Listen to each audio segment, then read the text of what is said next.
असमान तौर पे किराया वसूला तो खैर नहीं। जी हाँ, उड्डयन मंत्रालय ने यही शब्दों, यही वाक्यों का इस्तेमाल किया और अन्य जो एयरलाइंस कंपनियां हैं, जो इस संकट का फ़ायदा उठा रही थी, उनको साफ तौर पर कह दिया है कि आप मनमाने तरीके से फेयर को नहीं बढ़ा सकते और लोगों को नहीं लूट सकते।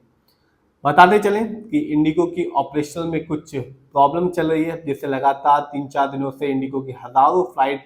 या तो कैंसिल हो रही हैं या तो डिले हो रही हैं।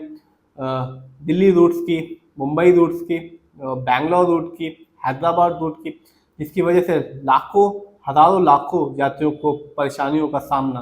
करना पड़ रहा है। इस दौरान लोगों की शिकायत थी कि जो अन्य एयरलाइंस कंपनियां हैं, वो मनमाने तरीके से फेयर को बढ़ा रही हैं और लोगों को लूट रही हैं। इस पर नागरिक उड्डयन मंत्रालय ने अब एक कड़ा रुख अपनाया है और साफ तौर पर एयरलाइंस कंपनियों को कह दिया है कि यदि आप मनमाने तरीके से फेयर को बढ़ाएंगे और मंत्रालय की बात नहीं मानेंगे तो आपके खिलाफ कड़ा एक्शन लिया जाएगा। बताते चलें कि जो नागरिक उड्डयन मंत्रालय, उसने बताया कि इसका उद्देश्य सिर्फ और सिर्फ लोगों को परेशानी, शोषण से बचाना है और नागरिक उड्डयन मंत्रालय ने जितने भी प्रभावित रूट हैं उन पर एक निर्धारित फेयर को निर्धारित कर दिया है, एक सीमा बना दी है कि इससे ज़्यादा आप फेयर नहीं ले सकते।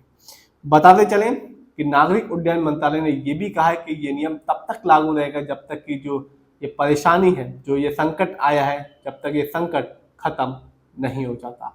पीआईबी के द्वारा भी एक बयान जारी किया गया है और उसमें साफ कहा है कि इस नियम का उद्देश्य सिंपल सा है, लोगों को, यात्रियों को शोषण से बचाना है, खास तौर पर बुजुर्ग यात्रियों को, महिलाओं को, बच्चों को वित्तीय शोषण से, वित्तीय परेशानी से बचाना ही इसका प्रमुख उद्देश्य है। बताते चलें कि इंडिगो की हज़ारों फ्लाइट्स डिले चल रही हैं, जिसकी वजह से या तो बहुत ज़्यादा कैंसिल हो चुकी हैं और जिसकी वजह से यात्रियों को काफ़ी ज़्यादा परेशानियों का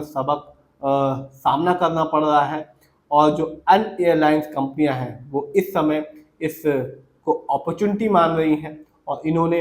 अपनी जो फेयर थी उसको बढ़ा दिया था, जिसकी वजह से ही नागरिक उड्डयन मंत्रालय ने ये कड़ा रुख अपनाया है।